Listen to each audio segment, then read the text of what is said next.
누가복음 18장 31절에서 34절의 말씀을 제가 읽겠습니다. 예수께서 12 제자를 데리시고 이르시되 보라 우리가 예루살렘으로 올라가노니 선지자들을 통하여 기록된 모든 것이 인자에게 응하리라. 인자가 이방인들에게 넘겨져 희롱을 당하고 능욕을 당하고 침뱉음을 당하겠으며 그들은 채찍질하고 그들을 죽일 것이나 그는 3일 만에 살아나리라 하시되 제자들이 이것을 하나도 깨닫지 못하였으니 그 말씀이 감추어 있으므로 그들이 그 이른 바를 알지 못하였더라. 아멘.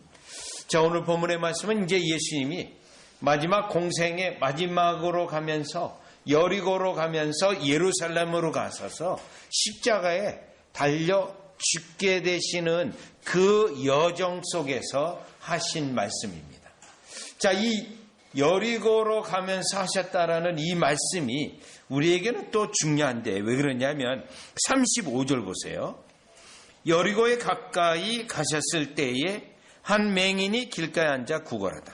지금 예루살렘으로 가는데 여리고를 통과해서 가시고 있습니다. 자, 그러면 여호수아 5장에 보면 이제 여호수아 6장에요. 여리고 전투가 일어나게 됩니다. 그런데 여호수아 5장 마지막 부분에 여호수아에게 이 군대 장관이 나타납니다. 군대 장관이 나타나서 내가 선 곳이 거룩한 곳이니 내 신을 벗어라. 모세에게 했던 그 말씀을 똑같이 여호수아에게 군대 장관이 했는데 그 군대 장관이 다름이 아닌 예수님입니다.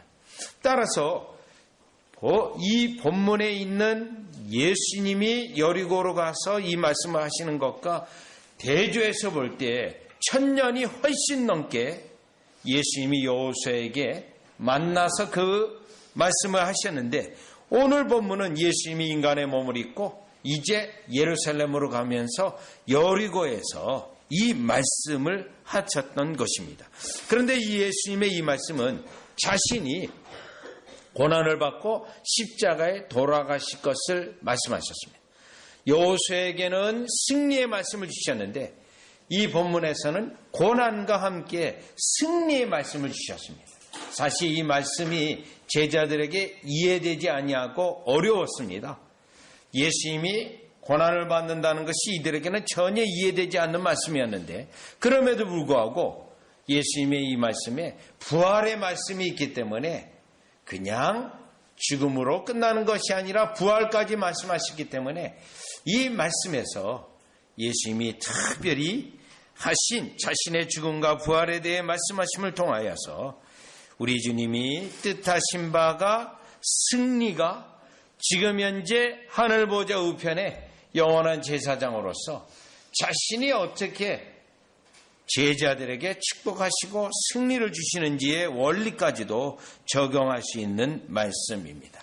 따라서 이 본문의 말씀을 통하여 그리스도를 아는 지식이 충만할수록 그리스도의 은혜가 깊어지고요.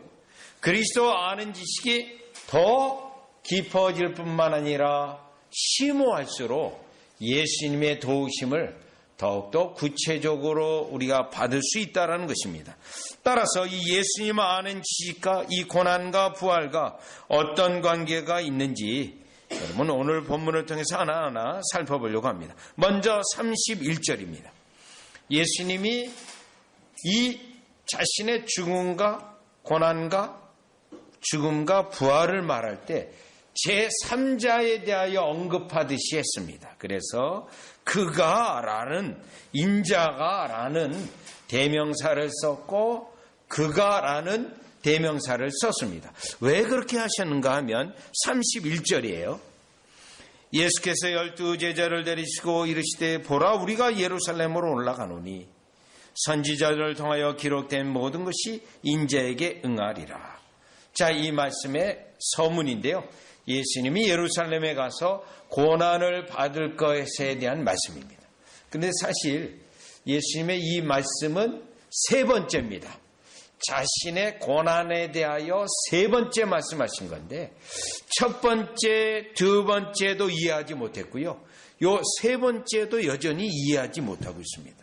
그런데 예수님이 이해하지 못하는 이 제자들에게 첫 번째로 언급한 것은 선지자들이 구약에서 이것을 이미 언급했다는 거예요. 자신의 죽음과 자신의 부활에 대하여 구약의 선지자들이 언급했는데 31절이요. 우리가 예루살렘으로 올라가오니 선지자들을 통하여 기록된 모든 것이 인자에게 응하리라. 선지자를 통하여 기록됐다라는 말을 언급을 했습니다. 그러면 지금 예수님의 이 말씀이 직접적 배경이 되어지는 구약 성경은 사실 어디 있냐면 시편 2편에 있습니다. 여러분 한번 가볼까요? 지금 예수님의 죽음과 부활에 대한 언급인데 시편 2편 1절로 가보시면요. 시편 2편 1절인데요. 특별히 누가복음에서는 더 이게 강조되어 있는데요. 분명히 예수님은 대제사장과 또 서기관과 바리새인들 사내들인의 공회로부터 정죄를 받았어요.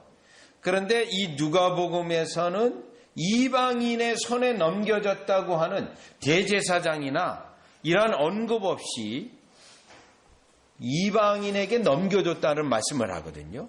마가복음에는 대제사장이 언급이 돼 있어요. 그런데 누가복음에는 그 언급이 없고 이방인의 손에 넘겨줬다. 그렇다면 시편 2편 1절을 보세요. 어찌하여 이방 나라들이 분노하며 민족들이 헛된 일을 꾸미는가. 2절이요. 세상의 군왕들이 나서며 관원들이 서로 꾀하여 여호와와 그의 기름 부음 받은 자를 대적하며 우리가 그들의 맨 것을 끊고 그의 결박을 벗어버리자 하는도다. 자, 이방 열 왕들이 그리스도를 죽이고자 하는 큰 음모와 관계가 일어났다는 것을 예언하고 있습니다. 그래서 누가복음에서는 이 시편 2편에 있는 내용들이 사실 암시되고 있습니다. 그 다음에요, 시편 22편으로 가셔서 6절과 7절을 보시면 오늘 이 본문의 배경이요, 시편, 특별히 시편의 2편하고 22편이 배경이 되고 있어요. 선지자들이 예수 그리스도에 대하여 이미 언급하고 있다는 거예요. 6절이에요. 나는 벌레요 사람이 아니라 사람의 비방거리요 백성의 조롱거리이니이다. 나를 보는 자는 다 나를 비웃으며 입술을 삐죽거리고 머리를 흔들며 말하되 그가 여호와께 의탁하니 구원하실걸, 그를 기뻐하시니 건지실걸 하나이다. 비난과 조롱이 담겨져 있는 말씀인데요. 메시아가, 그리스도가 이와 같이 죽음을 향하여 갈 때 사람들이 비웃고 조롱할 것을 예언하는 말씀이었습니다. 자, 이 예언된 말씀이 오늘 누가복음 18장 32절 33절에 그대로 언급되어 있습니다. 이방인에게 넘겨줬고 사람들이 입술을 삐죽이면서 그를 비난하고 조롱할 것이라는 내용입니다. 자, 그러면 왜 예수님이 자신의 죽음과 자신의 부활을 말하는데 왜 구약의 선지자들을 언급했는가? 이 부분이 중요한 핵심 포인트입니다. 이 중요한 핵심 포인트는 여러분 34절에 보면 34절에 구약에 이렇게 선지자들에 의하여 기록되어져 있는데 누가복음 18장 34절을 보니까요. 제자들이 이것을 하나도 깨닫지 못하였으니 그 말씀이 감추었으므로 그들이 그 이르신 바를 알지 못하였더라. 이 내용이에요. 예수님이 구약의 선지자들로 심지어 고난받는 내용도 또 이방인들에게 어려움을 당하는 것도 구체적으로 언급되어 있지만 그래서 예수님이 선지자들이 이것을 예언했다라고 말했지만 여전히 깨닫지 못했다라는 겁니다. 무엇을 의미하냐면 구약에서도 깨닫지 못하고 지금 현재 이들에게도 깨닫지 못하고 있다라는 겁니다. 그러면 여러분이 구약에서 이 예수님에 대한 예언을 오늘날에도 여전히 깨닫지 못하고 있습니다. 특별히 유대인들은 구약 성경을 가지고 있지만 깨닫지 못하고 있습니다. 또요, 모슬렘도 모세 오경을 가지고 있지만 깨닫지 못하고 있습니다. 또요, 수많은 이단들이 이 말씀에 대하여 깨닫지 못하고 있습니다. 수많은 이단들은 예수님을 때때로 믿는다고 하는 이단들도 있습니다. 그런데 이 원리를, 이 내용을 깨닫지 못하고 있습니다. 그러면 예수님이 언급을 했던 이 중요한 의미는 여러분, 우리가 어디로 가보면 분명히 이걸 알게 되냐면 이 내용을요, 깨닫지 못하는데 왜 구약에 예언되어 있는 이 말씀을 하시는가? 고린도후서 3장 3절로 가보시면 이 내용을 이해가 될 수 있습니다. 고린도후서 3장 3절. 왜냐하면 예수님은 지금 구약에 있는 선지자들이 예언되어 있는 것까지도 얘기했어요. 그런데 제자들은 여전히 깨닫지 못해요. 그러면 왜 깨닫지도 못하는데 벌써 세 번째인데요. 예수님은 이 언급을 왜 또 하셨을까 할 때요. 고린도후서 3장 3절에 보시면요. 너희는 우리로 말미암아 나타난 그리스도의 편지니 이는 먹으로 쓴 것이 아니요 오직 살아계신 하나님의 영으로 쓴 것이며 또 돌판에 쓴 것이 아니요 오직 육의 마음의 밤에 쓴 것이라. 요겁니다. 하나님의 영으로 쓴 것이며, 지금 예수님의 말씀을 그들이 여전히 이해하지 못하고 있습니다. 구약에 있는 내용도 이해하지 못하고 있습니다. 이것은 오직 하나님의 영, 성령의 역사로 깨달을 수 있는 겁니다. 그래서요, 고린도후서 3장 14절로 넘어가 보세요. 3장 14절. 그러나 그들의 마음이 완고하여 오늘까지도 구약을 읽을 때에 그 수건이 벗겨지지 아니하고 있으니, 요거예요. 지금 제자들이 여전히 깨닫지 못하는 것은 똑같아요. 수건이 그들의 눈에 가려져 있습니다. 그래서 예수님이 구약의 선지자들을 인용하여 자신의 죽음과 부활에 대하여 말하지만 34절에 있는 것처럼 여전히 깨닫지 못합니다. 왜 그렇죠? 수건이 그들에게 덮여져 있기 때문에 그렇습니다. 그런데 그 수건은 언제 어떻게 벗겨지냐면, 있으니 그 수건은 그리스도 안에서 없어질 것이라. 오늘까지 모세의 글을 읽을 때 수건이 그 마음을 덮었도다. 그런데 언제 수건이 벗겨지나요? 16절이요. 그러나 언제든지 주께로 돌아가면 그 수건이 벗겨지리라. 주는 영이시니 주의 영이 계신 곳에는 자유가 있느니라. 주의 영이 결론입니다. 성령이 역사하여야 비로소 수건이 벗겨지고 그리스도에 있는 은혜를 깨닫게 되어지고, 그 구약의 선지자들이 예언한 것이 바로 예수님에 대한 말씀이라는 것을 성령이 역사하여야만 비로소 깨달을 수 있다는 것입니다. 그래서 누가복음 18장에는 이 말씀이 있고요. 사도행전 2장에는 성령이 부어진 오순절 사건 이후에 베드로 사도가 예수 그리스도의 죽음과 예수 그리스도의 부활에 대하여 구약 성경을 가져다 인용하여 설명하였다라는 것입니다.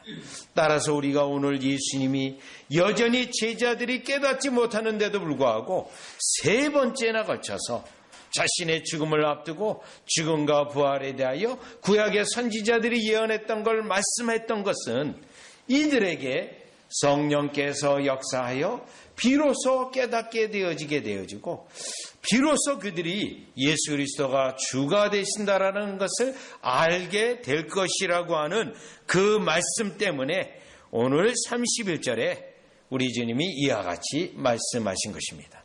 따라서 오늘날 우리는 첫 번째 이 예수님의 죽음과 부활의 이 놀라운 사건은 오늘날에도 마찬가지입니다. 성령이 역사하셔서 믿어져야 나를 위한 죽음으로 믿어지게 되어지고, 부활이 나를 위한 부활이라는 것으로 믿어지는 역사는 결국은 성령의 역사에 의하여 된다라는 사실을 우리 예수님은 분명히 첫 번째 언급했던 것입니다. 자, 그러면 이 그리스도를 아는 지식은 철저히 예수님의 성령님의 역사로 예수님의 그 일들을 깨달을 수 있다라는 거죠. 자, 그러면 두 번째, 예수님의 죽음에 대하여 자세하게 설명했습니다. 32절, 33절이에요. 32절에 보면 인자가 이방인에게 넘겨져 희롱을 당하고 능욕을 당하고 침뱉음을 당하겠으며 그들은 채찍질하고 그를 죽일 것이나 죽음입니다. 자, 그러면 예수님이 선지자, 구약의 선지자에 대한 언급을 했고, 지금 두 번째는 예수님이 자신이 고난받고 죽음을 당하는 것에 대하여 구체적인 언급을 했습니다. 이 구체적인 언급을 할 때 여러분, 대제사장이나 사내들인 공의에 의해서 죽임을 당하게 되었다라고 말하지 않아요. 이방인들에게 넘겨졌다라고 되어 있습니다. 로마 정권에게 넘겨졌습니다. 빌라도에게 넘겨졌습니다. 저와 여러분이 사도신경을 고백할 때 그 빌라도의 이름이 계속 있어요. 로마 정권에 의해서 예수님이 죽임을 당했다는 겁니다. 시편에 있는 것이 이루어졌다는 것을 말하고 있습니다. 또 로마 정권에 의해 죽임을 당했다는 것은 예수님의 사실 죽음은 하나님을 모독한 죄였기 때문에, 왜냐하면 자신이 하나님이라는 언급을 했기 때문에 돌에 맞아 죽는 죽음을 당해야 됩니다. 그런데 왜 십자가에 달려 죽게 되냐면 그 당시 유대인들이 머리를 썼습니다. 신명기에 나무에 달린 자마다 다 저주받은 자라는 말씀이 있습니다. 그 구절을 예수님에게 적용을 해서 예수님은 저주받은 자라는 것을 증명하기 위해서 돌에 던져 죽여야 되는데 굳이 빌라도에게 가서 로마의 법으로 죽여달라고 했던 것은 예수님이 저주받은 자라는 것을 증명하기 위해서 로마법으로 이용한 것입니다. 로마법으로요. 그런데 우리 하나님께서는 사도행전 2장에 볼 때 베드로의 설교 속에 이 내용이 나오게 됩니다. 너희가 법 없는 자들의 손을 빌려 예수님을 죽였다. 이 말씀을 하거든요. 그들의 정치적 음모와 잔악하게 예수님을 죽인 것에 대하여 말씀을 했던 건데, 여러분 이 부분은 이사야서 53장 7절과 9절로 가보면 명확하게 알게 되는데, 예수님의 죽음의 목적이 어디에 있는가를 깨닫게 하기 위한 겁니다. 자, 이사야서 53장 7절로 보시면 예수님의 죽음이 단지 선지자의 죽음이 아니고 예수님의 죽음이 성부 하나님께서 자신의 택한 백성을 구원하시기 위한 그 죽음이라는 것을 구체적으로 알리게 하기 위해서 구약의 선지자들로 예언이 되었고 이것을 또 언급하고 있는 거예요. 7절 보시죠. 그가 곤욕을 당하여 괴로울 때에도 그의 입을 열지 아니하였으며 마치 도수장으로 끌려가는 어린 양과 털 깎는 자 앞에서 잠잠한 양같이 그의 입을 열지 아니하였도다. 자, 이 본문의 말씀은 예수님 오시기 전 800년 전 예언이에요. 800년 전. 그런데도 예수님의 십자가의 죽음의 사건의 구체적인 예언이에요. 왜 예언되어 있냐면 8절이에요. 그는 곤욕과 신문을 당하고 끌려갔으나 그 세대 중에 누가 생각하기를 그가 살아있는 자들의 땅에서 끊어짐은 마땅히 형벌받을 내 백성의 허물 때문이라 하였으리요. 요겁니다. 요것 때문에 그래요. 백성의 허물을 지고 가는 죽음이라는 것을 증거하기 위해서 예수 그리스도의 십자가에 달려 돌아가실 때의 죽음에 대한 예언이 구체적으로 예언되어 있어요. 목적을 밝히기 위해서요. 네? 내 백성의 허물 때문이에요. 허물 때문이요. 9절에 보시면 그는 강포로 행하지 아니하였고 그의 입에 거짓이 없었으나 그의 무덤이 악인들과 함께 있었으며 심지어 십자가상에 강도가 있었죠. 자, 그들과 죽었으며 그가 죽은 후에 부자와 함께 있었던 이 예언까지 있었던 거예요. 자, 그러면 이 죽음은 결국 11절로요. 그가 자기 영혼에 수고한 것을 보고 만족해 여길 것이라. 나의 의로운 종이 자기 지식으로 많은 사람을 의롭게 하며. 나의 의로운 종이 왜 죽었는가? 하나님의 백성들을, 하나님이 선택한 백성을 의롭게 하시려고 이 죽음을 당했다라는 것입니다.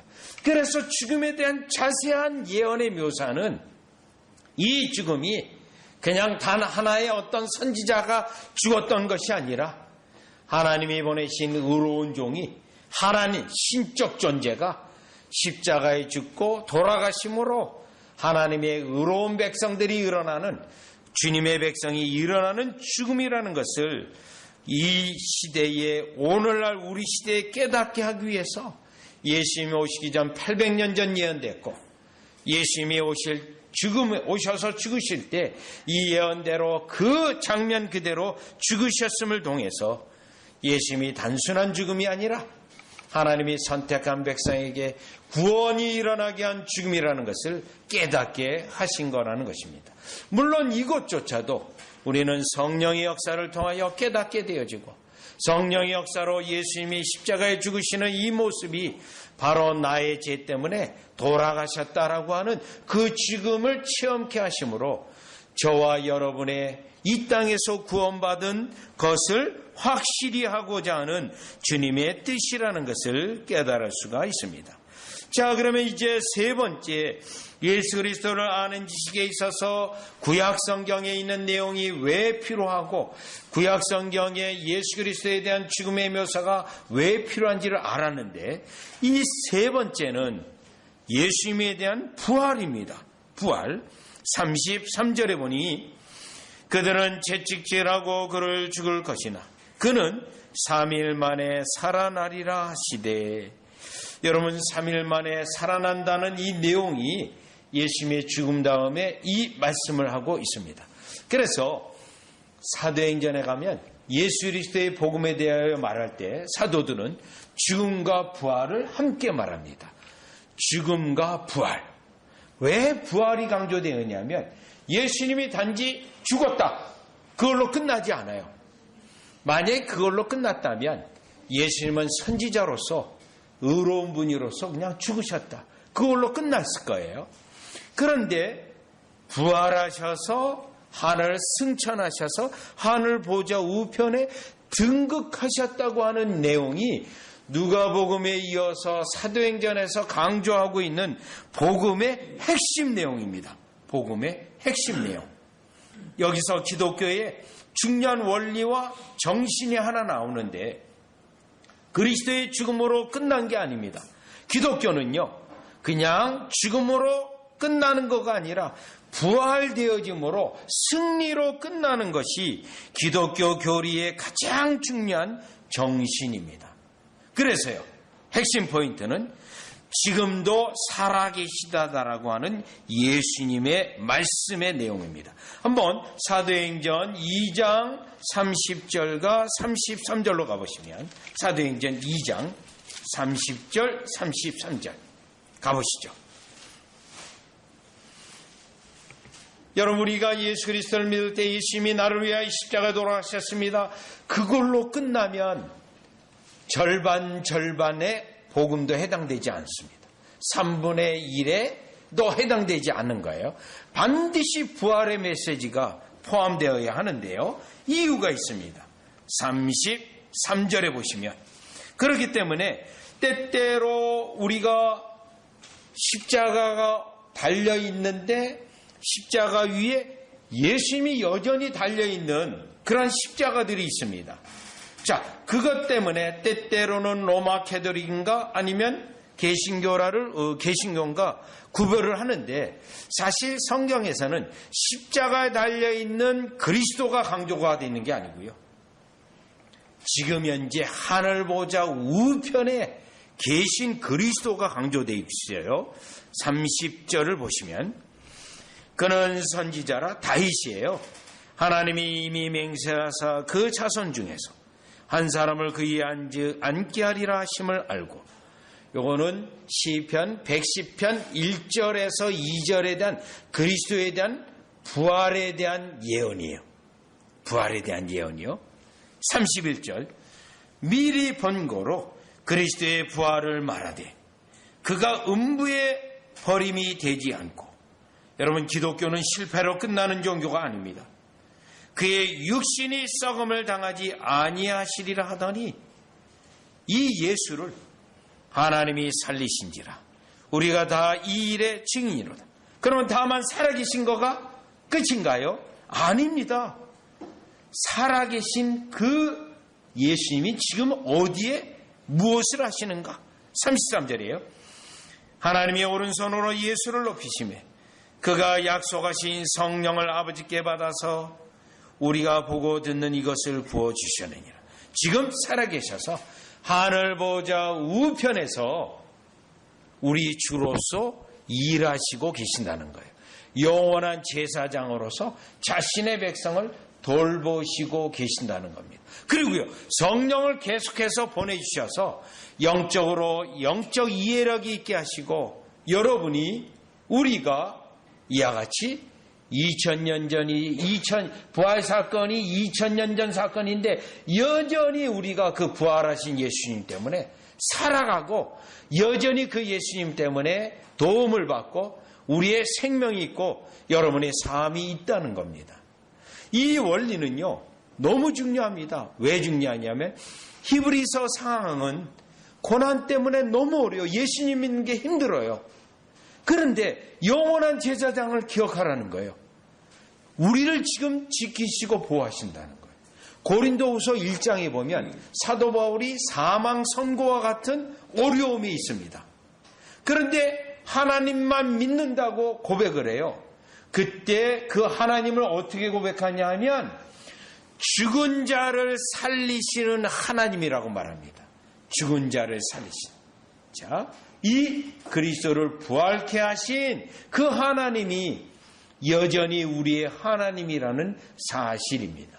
그래서 저와 여러분은 꼬꾸라져도 죽을 것 같지만 죽지 아니하고 다시 생명의 은혜 가운데 있고 다시 소망 가운데 있는 것은 지금 현재 부활하신 예수님 때문입니다.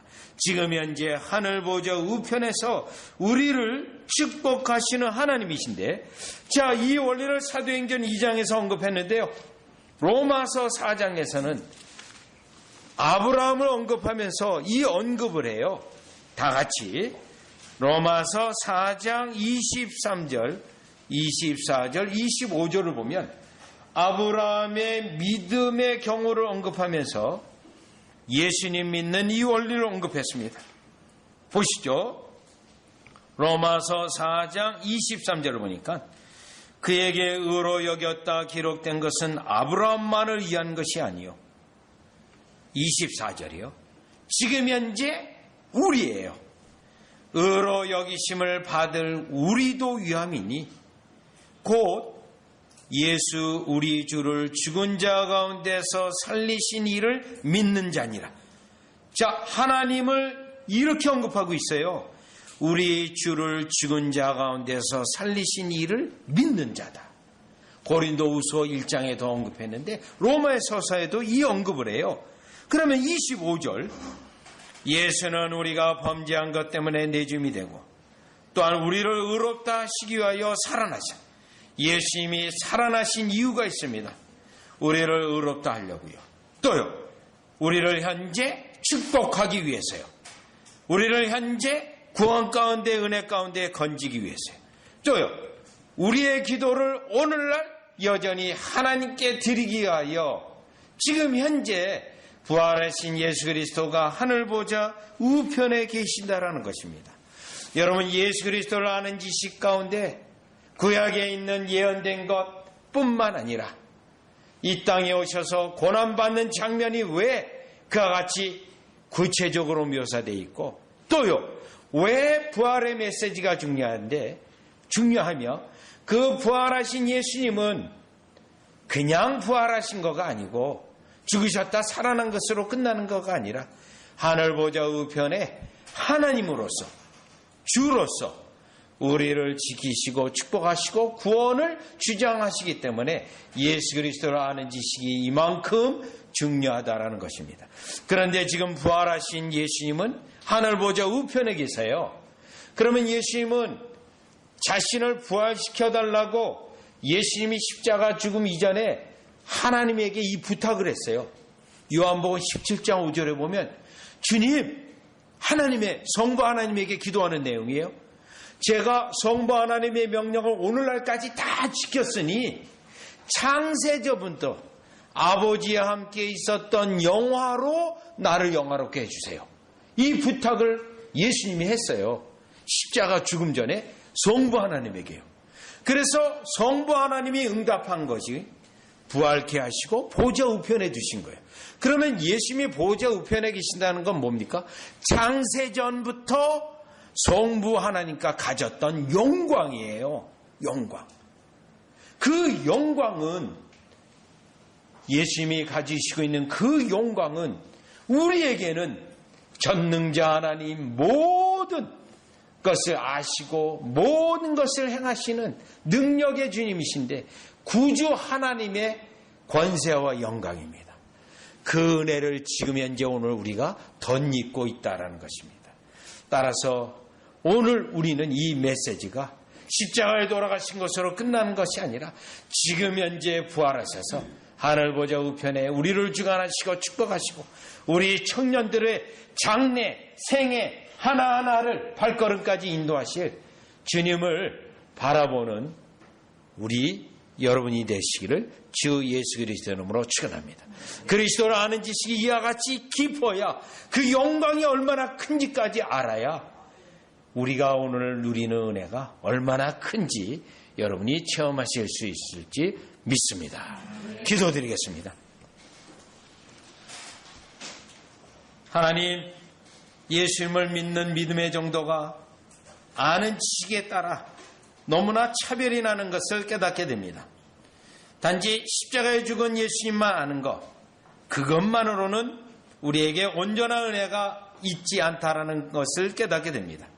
더욱이 구약 성경을 읽을 때도 여전히 수건이 덮여 있어서 예수 그리스도에 대해 모르는 자들은 더더욱이나 더 안타까운 상태인 것을 깨닫게 됩니다. 우리는 오늘 이 시간에 부활하셔서 하늘 보좌 우편에 등극하셔서 창세전에 가졌던 그 영광으로서 우리를 다스리시고 우리를 축복하시는 그 예수님을 알지인데 성령의 역사로 우리의 눈에 수건이 겉어지고 그리스도의 비밀에 대한 놀라운 은혜까지 깊은 은혜가 있어 항상 언제든지 예수님의 영광과 위대함과 찬양과 아름다움 때문에 그리스도를 철저히 의존하고 그리스도를 의존하여 아버지께 나아가는 우리에게 아버지의 전능하신 능력과 은혜가 넘치게 하여 주시옵소서. 예수님의 이름으로 기도드리옵나이다. 아멘.